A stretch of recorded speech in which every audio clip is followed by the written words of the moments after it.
Desde chicos, lo primero que nos preguntamos es ¿por qué? Una pregunta que nos acompaña toda la vida. ¿Por qué? En el bar, en la calle, en el trabajo, en el subte, en el taxi.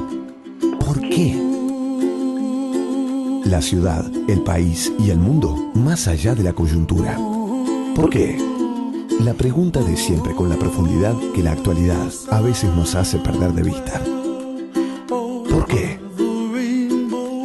Así de simple, así de profundo.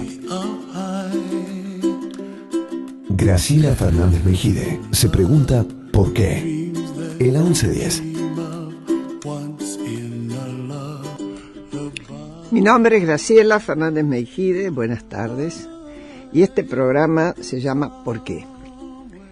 Porque aquí planteamos preguntas y pedimos respuestas para la Argentina que siempre se está desarrollando. Hoy nos acompañan la licenciada Soledad Acuña, subsecretaria de Equidad Educativa del Gobierno de la Ciudad de Buenos Aires, y Viviana Endelman Zapata, de la Fundación Grávida, en este caso que ayuda y contiene a las embarazadas adolescentes.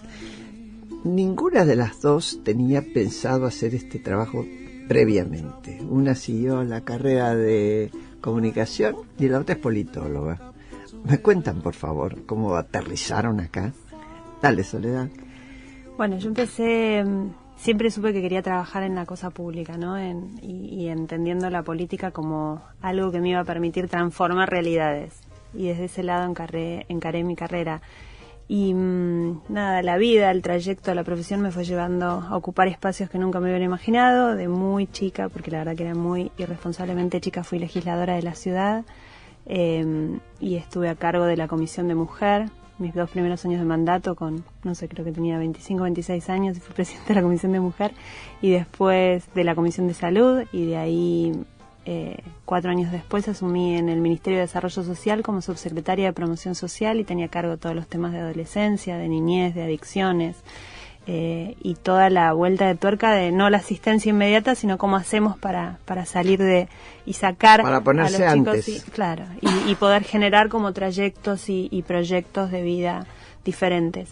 Y después la vida de vuelta me hizo cambiar y enfocar lo mismo desde otro lugar y ahora me toca estar en el Ministerio de Educación, por suerte, porque encontré como un lugar maravillosamente creativo donde se pueden inventar cosas, aunque cuesta un montón, pero se pueden inventar cosas y donde trabajo en la misma problemática, el tema de la vulnerabilidad social y de la adolescencia en riesgo y de la niñez en riesgo y de la primera infancia en riesgo, pero desde la educación.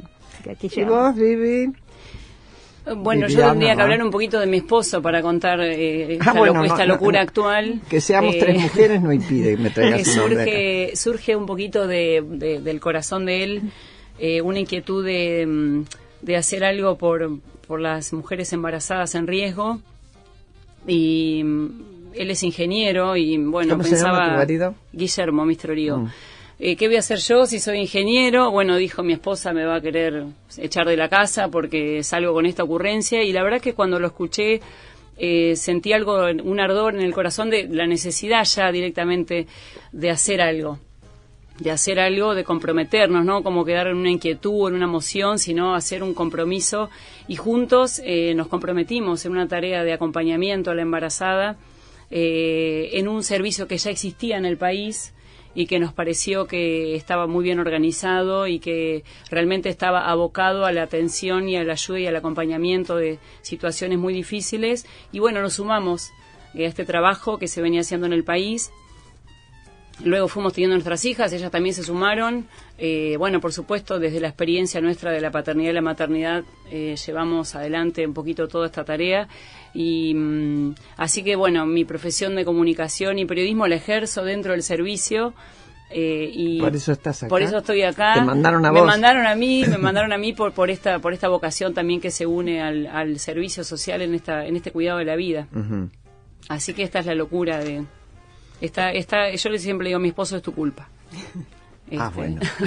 Pero bueno, creo que es a alguien hay que culpabilizar. Alguien hay que culpar de todo esto, porque la verdad es que uno después termina entregando mucho de la vida, de lo que ha recibido y del tiempo también. Pero bueno, siempre contentos también de poder ayudar al otro.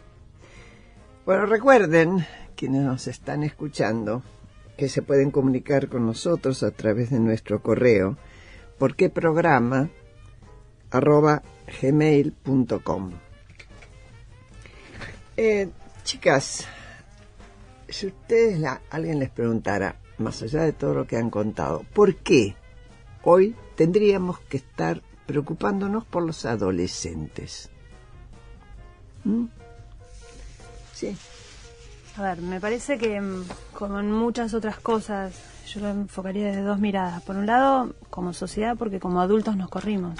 Como adultos nos corrimos. Nos corrimos del lugar, dejamos de estar presentes, dejamos de escuchar, dejamos de ejercer nuestro rol de adultos referentes, que podemos marcar un camino, que podemos ir indicando, dar herramientas. Ahora, y por hay otro una lado, cuestión que después también te voy a preguntar a vos. Nos corrimos, a mí ya, bueno, la edad me saca afuera, pero en algún momento me debo haber corrido de la responsabilidad, pero, o por lo menos de toda, o en algunos casos hay adultos tan débiles en sí mismos, con tan poco soporte, que no soportan, no tienen la capacidad, los recursos, no solo económicos, sino internos, para ocupar ese espacio. ¿Puede ser? Sí, y en eso yo iba a marcar el segundo punto, como la segunda mirada, que me parece muy importante en toda sociedad, digamos, que es el rol del Estado y de la política en todo esto. Y como, que era lo que te comentaba la vez pasada, que me parece como fundamental mirar, como Estado hace 3 generaciones que venimos sosteniendo familias con subsidios al trabajo. Entonces hace 3 generaciones que los chicos no ven, las familias jóvenes que se conforman hoy de adolescentes no vieron nunca a sus padres ni a sus abuelos trabajar, ni comieron en sus casas, ni ellos no comen hoy en sus casas, sus padres no comieron en sus casas y sus abuelos tampoco lo hicieron, porque lo hicieron en comedores comunitarios. Y esto ha generado una cultura que cambia absolutamente los valores de las generaciones anteriores, porque el trabajo es ordenador de un montón de cosas, de rutinas, de hábitos, de a la persona le da otras herramientas. Entonces hoy los chicos no tienen en sus casas una mamá que se levanta para hacerles la comida, para hacerles el desayuno, que tiene una rutina de trabajo, aunque sea en la propia casa. No ve a su papá que tenga un ritmo, un hábito, una costumbre, una rutina también. Y eso, perdóname, genera una cultura diferente en la organización de la familia. Donde no hay un rol de autoridad, donde no hay un rol organizador, donde no hay un espacio de compartir. Entonces me parece que eso ha ido generando a lo largo del tiempo herramientas distintas para los adultos sobre cómo ponerse con los adolescentes, y los adolescentes han aprendido y han visto otro tipo de familias y de referentes adultos distintos a los que nosotros estábamos acostumbrados. Hay gente que tiene la tentación muy grande y a veces las ganas de decir, bueno, son vagos. ¿Qué me decís a eso, Vivi? Creo, bueno, a veces uno mira mucho la problemática adolescente desde afuera, como un fenómeno, y creo que un poco la búsqueda es mirar qué necesita el adolescente hoy desde ellos, es decir, de lo que ellos van expresando, escucharlos muchos a ellos. Me parece que es muy interesante, porque el diagnóstico parte un poco de ahí para que sea certero, de la misma realidad. Y cuando uno los escucha en las escuelas, bueno, mismo en los talleres para embarazadas o en distintos ámbitos donde uno se va encontrando con el adolescente, lo que más detecta en este camino, en esta experiencia, es la debilidad vincular, la debilidad de las relaciones, la fragilidad de lo vincular, tanto sea en el sostén, en la contención que debe recibir un adolescente. Cuando vos hablas de vínculos, estás hablando de vínculos afectivos y hasta físicos. Sobre todo relaciones relevantes, ¿no? Los vínculos por ahí más directos con los referentes adultos, o mismo las redes que ellos tejen entre ellos. Vemos, uno lo ve cuando está con ellos, los escucha, que hay una especie de fragilidad o debilidad vincular a nivel de relación, donde falta un poquito este acompañamiento, este estar al lado, este escucharlos, este dejarlos que se expresen y orientarlos. Comparto lo que decía Soledad, de que bueno, que por ahí este cambio en los roles y algunas ausencias o presencias muy débiles tienen una consecuencia. De hecho, no da lo mismo si uno está o no está al lado del adolescente. Y en una familia o en un grupo social eso se nota. Cuando hay presencia, tiene una consecuencia. Cuando no hay presencia, tiene otro, no da lo mismo. Entonces, creo que de fondo y en la raíz, si yo me tuviera que preguntar el por qué, lo llevo a las relaciones vinculares y a la fragilidad y al debilitamiento en nosotros, que hoy también el adolescente lo sufre, y hay que entrar a encontrar las pistas para llegar a esa situación de raíz, me parece. A mí, si me permitís, el tema de si son vagos o no, yo esto lo mido mucho y a nosotros nos sorprende todo el tiempo, gratamente, que cada vez que vos en una propuesta educativa con los chicos, adolescentes, hablas de trabajo, es lo más estimulante para ellos. Cualquier proyecto que vos armes, donde digas, y con esto vamos a ir hacia el camino del mundo del trabajo, tenés enseguida entusiasmo, tenés enseguida chicos que te dicen, ¿cómo se hace? ¿Y cómo yo puedo? Porque el trabajo, a pesar de todo esto que decía antes, de las 3 generaciones, etcétera, y a pesar de la imagen que puede tenerse superficialmente de que son vagos o no, el trabajo sigue siendo para los chicos un deseo, un anhelo que lo vinculan con el éxito, que lo vinculan con el desarrollo de la vocación, que lo vinculan con el salir del lugar de la pobreza, de salir del lugar del rechazo, aunque ellos sepan que es difícil. El trabajo sigue siendo una fuente de estimulación. Escuchen, esto lo compuso un chico en situación de calle.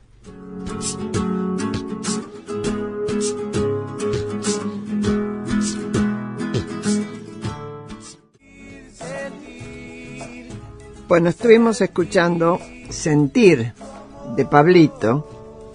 Si ustedes recuerdan, quienes nos siguen, es un alumno del Isauro Arancibia, ese centro de estudiantes, de estudio, uno de los centros de estudio donde concurren para terminar el primario chicos en situación de calle, adolescentes en situación de calle. Eso me hizo que yo la conociera a Soledad y que surgiera la idea de este programa.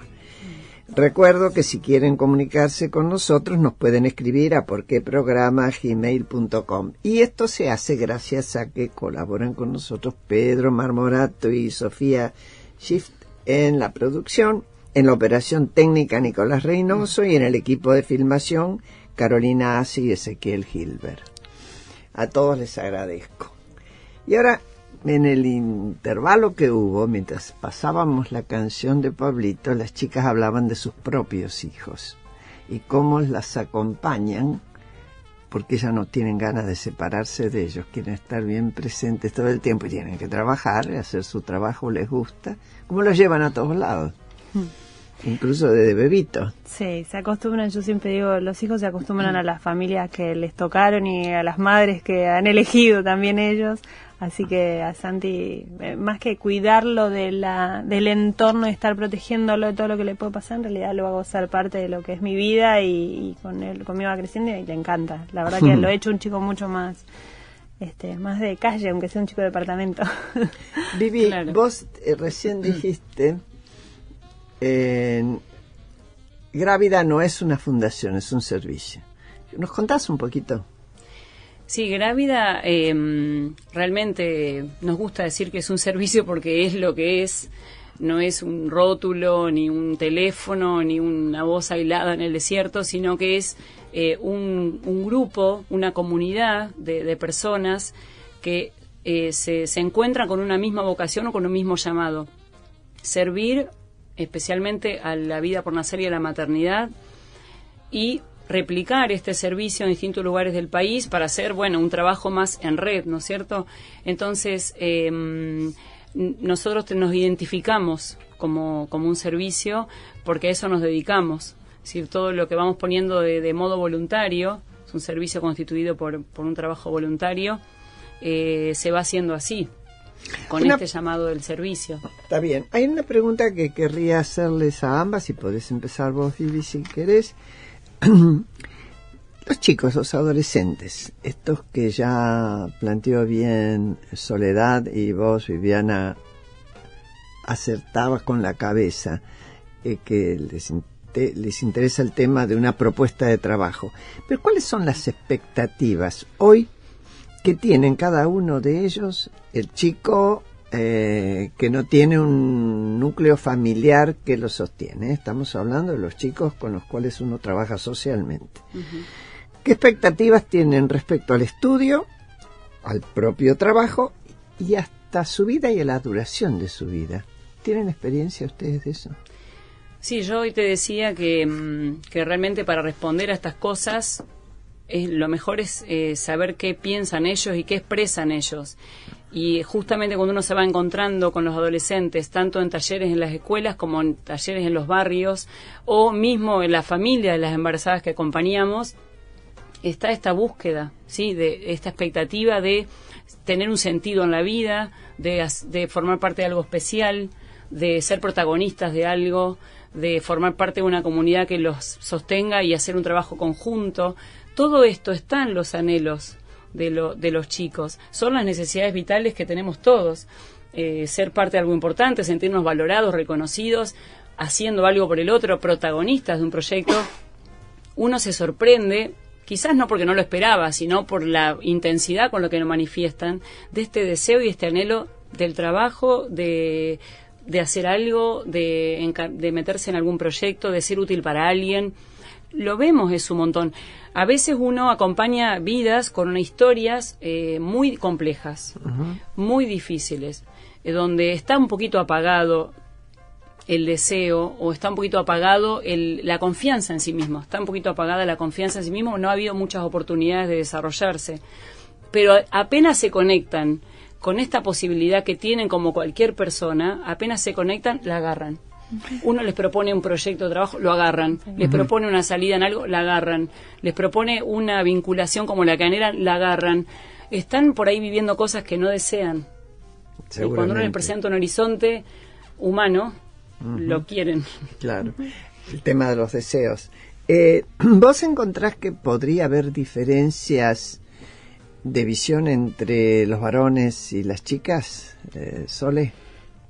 A ver, yo me quedé pensando esa pregunta que me habías hecho la vez pasada. La verdad que nosotros no tenemos estudios que te pueda decir en tantos porcentajes una cosa o la otra. Que lo vivencial, ¿qué nos pasa? Como en el resto y no tiene que ver con el nivel socioeconómico, el nivel de vulnerabilidad, la verdad que las chicas sí, las chicas, las mujeres son más constantes, más esforzadas. Los chicos están más sumisos, los varones están cada vez más sumisos porque están más acostumbrados al maltrato, al destrato, al vos no podés, y eso los transforma en chicos más sumisos. ¿Y qué es lo que sí podrían las chicas que no pueden los varones? Vos decís, vos no podés. Bueno, a lo mejor ellas reciben el mismo mensaje. ¿Por qué reaccionan diferente? ¿Dónde crees vos que ponen esa fuerza? Yo creo que la maternidad ha sido para muchas adolescentes y sigue siendo para muchos adolescentes la salida de lo posible. La maternidad la viven mucho, al menos en Capital Federal, que es lo que yo he trabajado, como una alternativa de futuro. Su proyecto es lo que ellas pueden hacer. Les han marcado toda la vida y lo han visto en generaciones de su familia que no se puede. Pero la maternidad sí lo pueden, ellas pueden, es un vínculo que les va a acompañar para toda la vida, a diferencia de lo que les ha pasado con otro tipo de relaciones, es lo que las pone también en muchos casos en la mesa de los adultos. Dejan de ser niñas que tienen que cuidar a sus hermanos menores para pasar a ser adultas, en esa concepción, ¿no? Empiezan a tener a alguien que las va a cuidar en una villa, pasan a ser unas personas más cuidadas que otras. Entonces eso sí pueden y eso lo proyectan de esa manera. La maternidad está muy vivida desde ese lugar, no como algo deseado, anhelado desde otro lugar, sino como lo único que ellas van a poder en la vida. Yo tengo que compartir con ustedes, ya que comparten tanto conmigo y con los oyentes, una propia experiencia. Cuando yo estaba en el Ministerio de Desarrollo, estaba convencida de que lo que tanto embarazo adolescente, y era mucho menos que ahora, esto se le podía poner cierto remedio con una instrucción desde el Estado, preocupada y demás, en cuanto a los métodos de relación sexual, es decir, cuidarse y demás. Me encontré con un cura, el sacerdote ruso, que no sé si vive todavía, trabajaba en la parte pobre de Santa Fe, del norte de Santa Fe, y un día medio lo encaré fiero, le dije, pero decime una cosa, ¿por qué ustedes siguen con esto en contra de los métodos anticonceptivos cuando ven que es una calamidad. Me dijo, no te equivoques. Saben, pero quieren tener hijos. La verdad que pegué vuelta de campana, tiré el prejuicio al diablo y lo entiendo ahora de otra manera.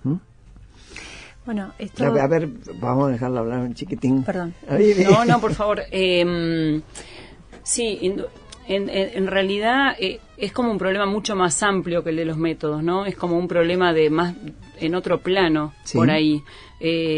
Hay ciertas situaciones que uno ve que preocupan. Vos cuando pensaste esto, porque te preocupaba una situación... Por cierto.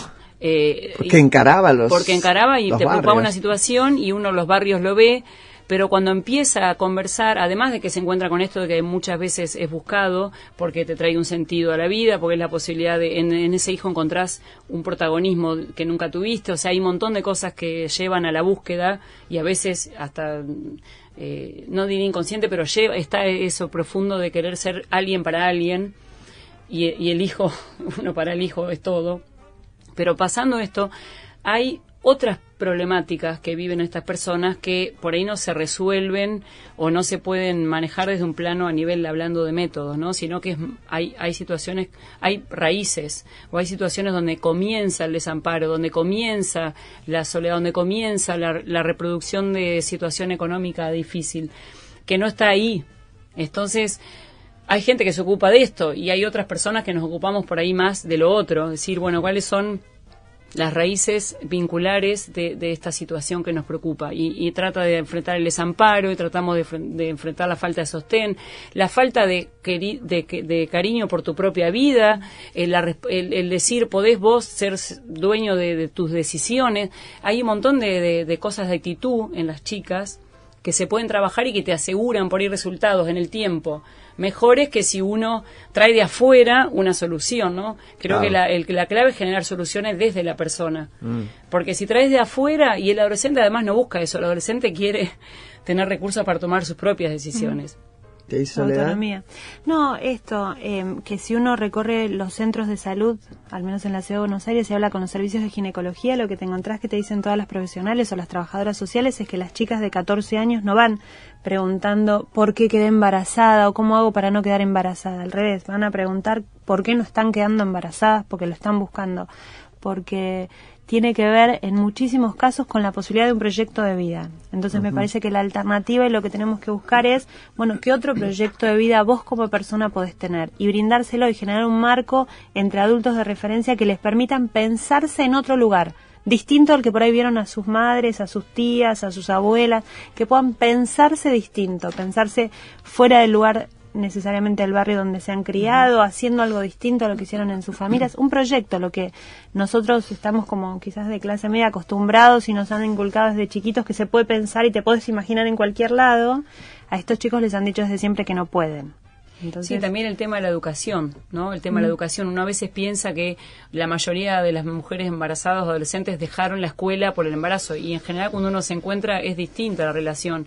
La mayoría ha dejado antes y por ahí no está ocupando el tiempo en lo que por ahí en su edad podría estarlo haciendo y ya hay desde antes un debilitamiento, incluso en esto de abandonar la educación. Ahora seguimos. Graciela Fernández Mejide en la 1110.